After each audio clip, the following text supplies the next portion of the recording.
Hello students, आज इस video में हम चैप्टर 14 गुणन खंडन प्रश्नावली 14.1 से क्वेश्चन नंबर 1 सॉल्व करेंगे। तो क्वेश्चन नंबर 1 देखिए, दिए हुए पदों में सार गुणनखंड ज्ञात कीजिए। सार गुणनखंड यानी साझे गुणनखंड। तो फिफ्थ पार्ट देखिए दिया गया है 6abc, 24ab square, 12a square B. तो यहाँ पर देखिए हमें ये तीन पद दिए गए हैं। हम इन तीनों पदों के सार गुणनखंड निकालेंगे यानी साझे गुणनखंड। तो सबसे पहले तो इन तीनों के गुणनखंड निकालेंगे। तो पहले 6abc के गुणनखंड निकालेंगे। तो देखिए 6abc के गुणनखंड क्या आएंगे, 6 के गुणनखंड 2 गुणा 3, फिर गुणा ए गुणा बी गुणा सी। तो 6abc के गुणनखंड है 2 गुणा 3 गुणा ए गुणा बी गुणा सी। फिर देखिए 24ab स्क्वेयर के गुणनखंड निकालने हैं। तो पहले 24 के गुणनखंड निकालेंगे। तो देखिए 24 के गुणनखंड क्या आएंगे, 2 से शुरू करेंगे, 2 एकम 2, 2 दूनी 4, फिर 2 छिके 12, 2 तिये 6, 3 एकम 3। तो 24 के गुणनखंड आए 2 गुणा 2 गुणा 2 गुणा 3। फिर साथ में देखिए ए है तो गुणा ए, और फिर बी स्क्वेयर है। बी स्क्वेयर का मतलब है कि 2 बार बी है, तो बी गुणा बी। फिर 12 स्क्वेयर बी के गुणनखंड निकालेंगे। तो देखिए पहले 12 के गुणनखंड निकाल लेंगे। तो 2 से शुरू करेंगे। देखिए 2 छिके 12, 2 तिये 6, 3 एकम 3। तो 12 के गुणनखंड आए 2 गुणा 2 गुणा 3। अब देखिए साथ में क्या है, ए स्क्वेयर और बी। पहले क्या है ए स्क्वेयर। ए स्क्वेयर का मतलब क्या है कि ए 2 बार है, तो गुणा ए, फिर गुणा बी। तब देखिए इनके सार गुणनखंड निकालने यानी साझे गुणनखंड जो इन तीनों में हो। तो देखिए इस 2 के लिए यहाँ एक 2 है और यहाँ भी एक 2 है, तो ये एक 2 हो गया साझा गुणनखंड। फिर गुणा देखिए इस 3 के लिए यहाँ एक 3 है और यहाँ भी एक 3 है, तो ये एक 3 हो गया साझा गुणनखंड। फिर गुणा देखिए इस ए के लिए यहाँ पर एक ए है और यहाँ पर भी एक है, तो ये एक ए हो गया साझा गुणनखंड। फिर देखिए इस बी के लिए यहाँ एक बी है और यहाँ भी एक बी है, तो एक साझा गुणनखंड ये हो गया। अब देखिए इस सी के लिए यहाँ कोई सी नहीं है, तो साझे गुणनखंड ये है, इसके अलावा कोई गुणनखंड साझे नहीं है। तब इन्हें गुणा कर लीजिए। देखिए 2 तिये 6, ए गुणा बी क्या आ जाएगा, ए बी। तो सार गुणनखंड आया 6ab। सिक्स पार्ट देखिए दिया गया है 16x³ -4x स्क्वायर 32x। तो अब हमें यहाँ पर ये तीन पद दिए गए। अब इन तीन पदों के लिए सार गुणनखंड निकालने हैं। तो पहले इन तीनों के गुणनखंड निकालेंगे। तो पहले 16x³ के गुणनखंड निकालेंगे। तो देखिए पहले 16 के गुणनखंड निकाल लेंगे। तो 16 के गुणनखंड देखिए 2 से शुरू करेंगे, 2 अट्ठे 16, 2 चौके 8, 2 दूनी 4, 2 एकम 2। तो 16 के गुणनखंड आए 2 गुणा 2 गुणा 2 गुणा 2। अब देखिए साथ में x³ भी है। x³ का मतलब कि x 3 बार है, तो गुणा x गुणा x गुणा x। ठीक है। अब -4x स्क्वेयर के गुणनखंड निकालेंगे। तो -4x स्क्वेयर बराबर, देखिए माइनस के लिए हम यहाँ पे लिख लेंगे -1, फिर गुणा 4 के गुणनखंड क्या होंगे, 2 गुणा 2। साथ में x स्क्वेयर भी है। x स्क्वेयर का मतलब है कि x 2 बार है, तो गुणा x। फिर 32x के गुणनखंड निकालेंगे।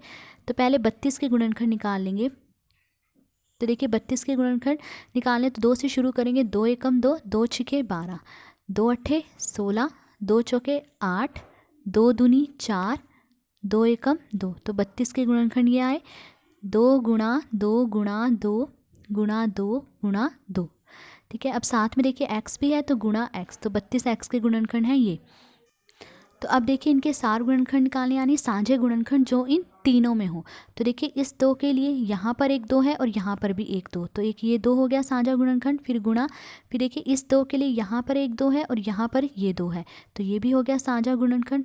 फिर गुणा, फिर देखिए इस 2 के लिए यहाँ पर कोई 2 नहीं है, क्योंकि ये दोनों 2 तो इन 2 के लिए थे, तो इस 2 के लिए यहाँ पर कोई 2 नहीं है, तो ये साझा गुणनखंड नहीं है। इस 2 के लिए भी यहाँ पर कोई 2 नहीं है, तो ये भी साझा गुणनखंड नहीं है। उसके बाद देखिए इस x के लिए यहाँ पर ये एक x है और यहाँ पर भी x है, तो ये x हो गया साझा गुणनखंड। फिर देखिए इस x के लिए यहाँ पर तो x है पर यहाँ पर कोई x नहीं है, तो सिर्फ साझे गुणनखंड क्या है, ये, इनके अलावा कोई गुणनखंड साझा नहीं है। तो देखिए इन्हें गुणा कर लीजिए। 2 दूनी 4 गुणा x 4x। तो क्या आया सार गुणनखंड 4x। सेवन्थ पार्ट देखिए दिया गया 10pq, 20qr, 30rp। अब हमें इन तीनों पदों के सार गुणनखंड निकालने हैं। तो सबसे पहले इनके गुणनखंड निकालेंगे।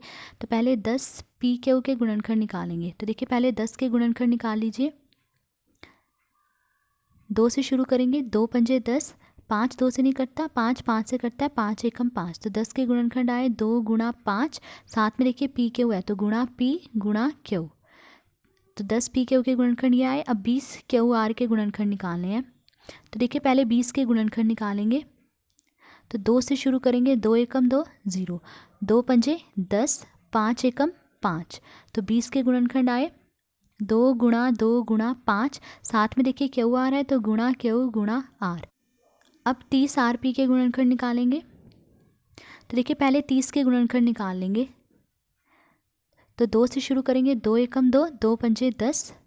अब देखिए 15 2 से नहीं कटता, 2 के बाद क्या आता है 3, 3 से 15 कट जाता है, 3 पंजे 15, 5 एकम 5, तो 30 के गुणनखंड आए 2 गुणा 3 गुणा 5। अब देखिए साथ में आर पी भी है तो गुणा आर गुणा पी, तो ये है 30 आर पी के गुणनखंड। अब देखिए इनके सार गुणनखंड लिखने हैं, यानी साझे गुणनखंड जो इन तीनों में हो, तो देखिए इस 2 के लिए यहाँ पर एक 2 है और यहाँ पर भी एक 2, तो ये एक साझा गुणनखंड हो गया। फिर उसके बाद देखिए इस 5 के लिए यहाँ एक 5 और यहाँ भी एक 5, तो ये साझा गुणनखंड हो गया। फिर उसके बाद देखिए इस p के लिए यहाँ पर कोई p नहीं है तो ये साझा गुणनखंड नहीं है। फिर देखिए इस q के लिए यहाँ पर तो q है पर यहाँ पर q नहीं है, तो कोई साझा गुणनखंड नहीं है, सिर्फ 2 और 5 ये ही साझे गुणनखंड है। तो 2 पंजे 10, तो साझा गुणनखंड क्या आया, सार गुणनखंड आया इनका 10। 8th पार्ट देखिए दिया गया 3x² y cube comma 10x³ y square comma 6x² y square z. तब हमें इनके सार गुणनखंड निकालने, तो पहले इनके गुणनखंड निकालेंगे, तो पहले 3x² वाई क्यूब के गुणनखंड निकालेंगे। ठीक है, तो इसके गुणनखंड क्या आएंगे 3 गुणा x² का मतलब है कि x 2 बार है तो x गुणा x, फिर गुणा y की 3, यानी वाई क्यूब का मतलब है कि y 3 बार है तो y गुणा y। अब 10x³ वाई स्क्वेयर के गुणनखंड निकालेंगे, तो पहले 10 के गुणनखंड निकालेंगे। देखिए 10 के गुणनखंड क्या आएंगे 2 गुणा 5। अब देखिए साथ में है x³ का मतलब है कि x 3 बार है तो गुणा x गुणा x गुणा x, फिर गुणा साथ में क्या है वाई स्क्वेयर का मतलब है कि y 2 बार है तो y गुणा y, तो ये इसके गुणनखंड निकालिए। अब इसके गुणनखंड निकालेंगे 6x² वाई स्क्वेयर जेड बराबर, पहले 6 के गुणनखंड निकालेंगे, 6 के गुणनखंड क्या आएंगे 2 गुणा 3।